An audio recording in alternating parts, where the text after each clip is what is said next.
Looking for a game on Roblox, you've probably scrolled past this and been like, what is it? Probably looks boring. Actually, let me not play that game. In today's video, I'll be explaining what that game is, why you should play it, is it fun? Rise of Nations is a grand strategy game. Most similarly compared to Hearts of Iron 4, a popular grand strategy game. It's like that, and there's so much things you can do. Mainly, the game is about war. Strategy. You're fighting other players, and you play as real-world countries. So you have the map here, and you have a bunch of different countries. Most notably the US, China, Russia, and you get to play as these countries, wage war against other countries, and yeah, that's the end of the video. Bye. Now, a game of Rise of Nations takes place as you are the country's president, or rather, you're the president of the country which you choose. Now I'm gonna choose Russia, making me the president of Russia, and now I'm in charge of everything that Russia does. I'm in charge of the country's diplomacy, economy, technology, and military. When it comes to country, we have a bunch of different things we can do. We have laws, policies, leaders, ideologies, factions, modifiers, rankings. Now, we're placed in a server with about 40, I'd say most of the time 20 to 40 players, which are also playing as other countries. Now I'm Russia, and here I have my economy. My treasury is about $1 billion. As you can see here by my income, I make $9 million. Here's my outcome. Here are the expenses I'm paying for my military upkeep. And there are a bunch of different factors which influence how I interact with the world. So all these other players, here we have a Germany player. This Germany player is like an actual player and they follow nationalism. We can also change their ideology. We have socialism, nationalism. I'm gonna go with socialism.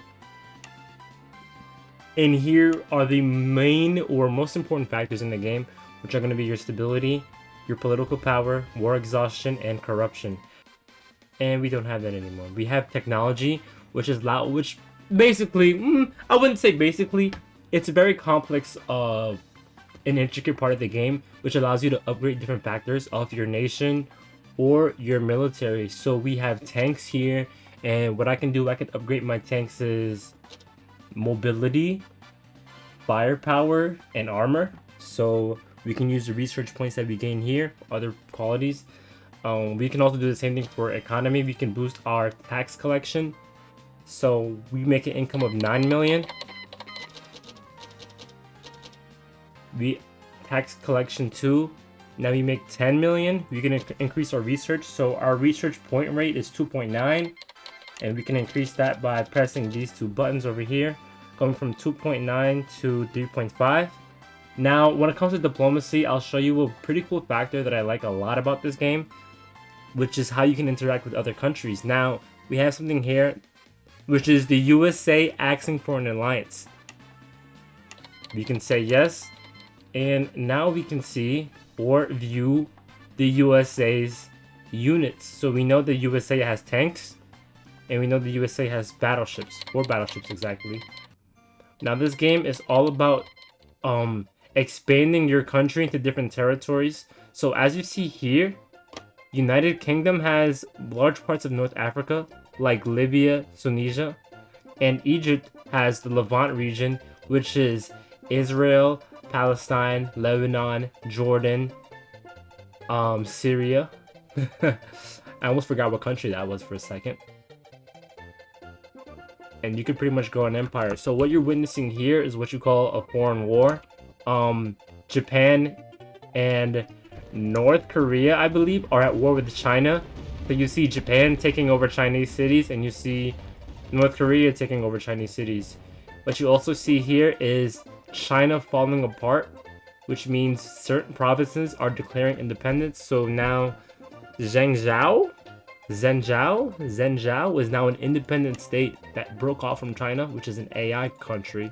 This is the breakdown of the base game. I think it's really fun, and I think there's a lot of flexibility, modularity, and just a bunch of different things you can do as your player. This next example represents what it's like to launch an invasion in a country in this game. So it's just what war looks like and a breakdown of it.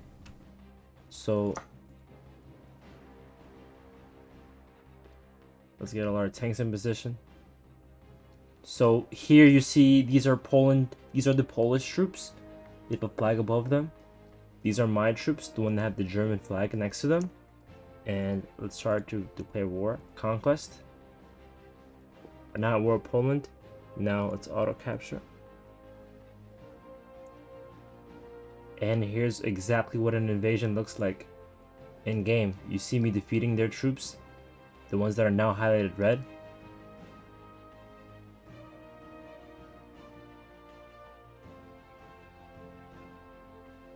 As you can see now, their troops are now going for mine. So this is what war essentially looks like.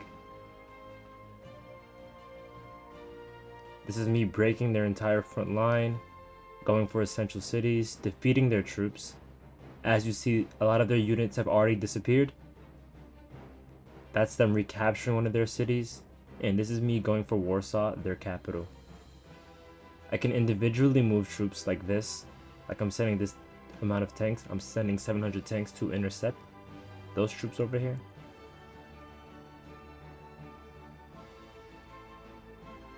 And as you see, they no longer have a standing army.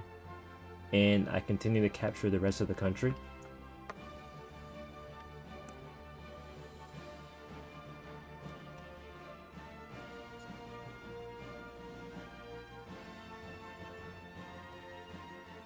Alright, now that I've captured all of Poland, I can negotiate our terms. I'm going to annex all of Poland, take their treasury and their resources. And now we currently occupy Poland, and they are now a part of the German Empire. So as you see, everything that's highlighted in red here is all my territory here. These are tanks. As you see, they're moving pretty fast. These are infantry. 200,000 of them. They don't move as fast as tanks, obviously. So, but that's a very good and quick explanation. Hopefully you guys enjoyed this video and have a good understanding of what type of game Rise of Nations is. Recommend it to your friends if you are interested in playing a new game on Roblox. It's mainly a strategy kind that may or may not be some people's cup of tea per se. So overall, I hope you tried the game out. Link will be in the description.